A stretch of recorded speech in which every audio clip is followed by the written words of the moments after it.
this Friday. I do this every Friday, and you can find these changes up in your CloseBot account.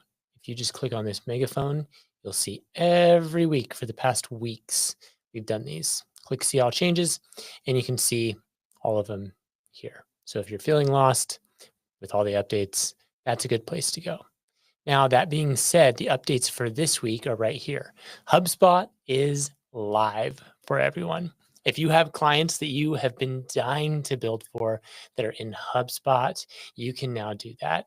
We have 3 different action types down here. Set field, the modify tags is going to become modify lists. And this is because HubSpot doesn't use a tagging system. They don't have tags, they have lists. So this is going to allow us to do that. And then we have conversational booking to HubSpot calendars live as well. So that's super exciting. You guys that are using CloseBot and you've just been building for either your own high level agency or maybe businesses that are utilizing high level, a whole new world of opportunity is opened up for you guys where you can build for HubSpot people now. And let me say their appetite for spend is quite a bit higher than on the high level side. Typically, accounts cost a lot more in HubSpot than they do for high level. We would know because we are in HubSpot ourselves. We have the changeover to the CloseBot keys happening. So for you guys with agency plans, this does not affect business plans. You're going to notice a few changes in your UI.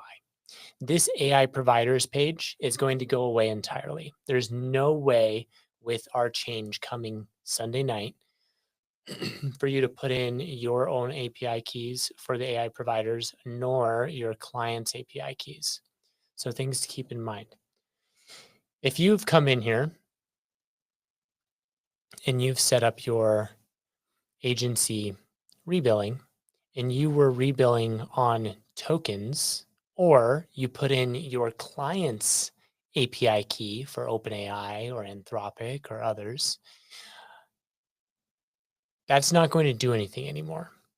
The only thing that does anything is our message response pricing. Currently, it was 0.6 of a cent per message billed from CloseBot in addition to whatever OpenAI charged you. Go to the changelog, click on the blog link, and read the full blog where I talk about why we did this and what this means for you. Keep this stuff in mind when you're doing your rebilling. It's probably best to come in here, add those client seats, and rebuild to them. If you don't want to add the client seats, you can go into your source. And as long as you have your Stripe account connected in the agency settings, which I do not, you can come over to Rebill, turn it on, and you'll be able to copy a link that you can send your client for them to put in their card information. And then you can manage their top ups here for them. Or you can add them as a user, connect them to this source, and they can do that on their own and they can modify their own top up settings. So things to keep in mind there. We've done this for 4 main reasons. Reliability. Our keys are going to be more reliable than yours. Quality. We're able to do way more things when we manage the keys, like using a bunch of different AI providers up until the time where we respond. Then we'll use your selected provider, like Anthropic, for example. This allows us to get a lot better quality, and the blog dives deeper into why that is. Price reduction, this is actually going to end up being about 40% cheaper for you guys per message. So it's good news for you, even on price. And then compliance going forward. We are going to work on HIPAA compliance and SOC 2, and any platform that allows you to put in your own key. If you've done that, you are no longer HIPAA compliant. So if you've done that with other applications, that's kind of a side note. You're not HIPAA compliant if you're using your own key to do stuff for a HIPAA client. Even if you've paid for HIPAA or enabled HIPAA in a different platform, you are not compliant if you do that. Okay. This talks about HubSpot again. They, again, don't use tags. They use lists. So it's filtering by lists instead of tags.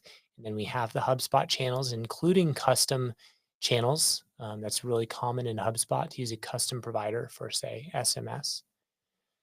And then we allow you to change the rebilling for your clients. So let's say you have a default, you're charging people 2 cents a message, but there's someone else that you want to charge more or less. You can then go into the source settings for that account that you want to have different rebilling settings for.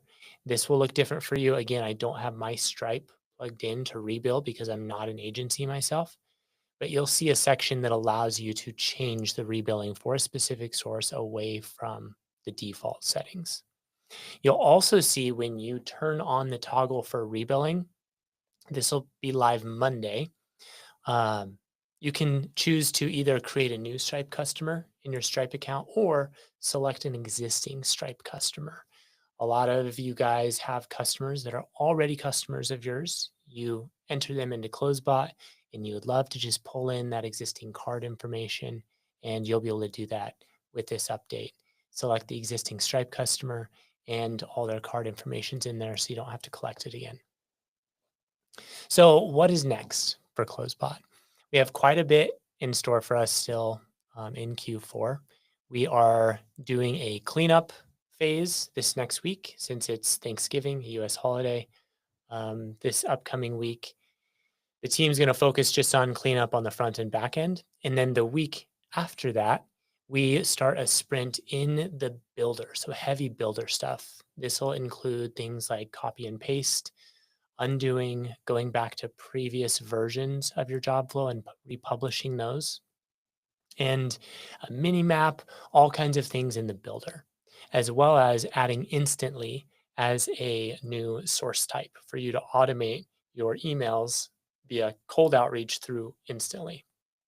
So for those of you using that platform, you'll be excited about that. As well as new tools for your agents. We'll have the channel switcher tool and the conversation summary and transcript tool. Remember, tools are things unlike actions that can happen at any time. They're kind of there free for your agent to use anytime it desires versus actions, which kind of guide the script. They guide how your agent is going to handle things, but it never goes back and redoes things. Okay, thanks guys. That was your update for November 21st. I will check in again with you next week.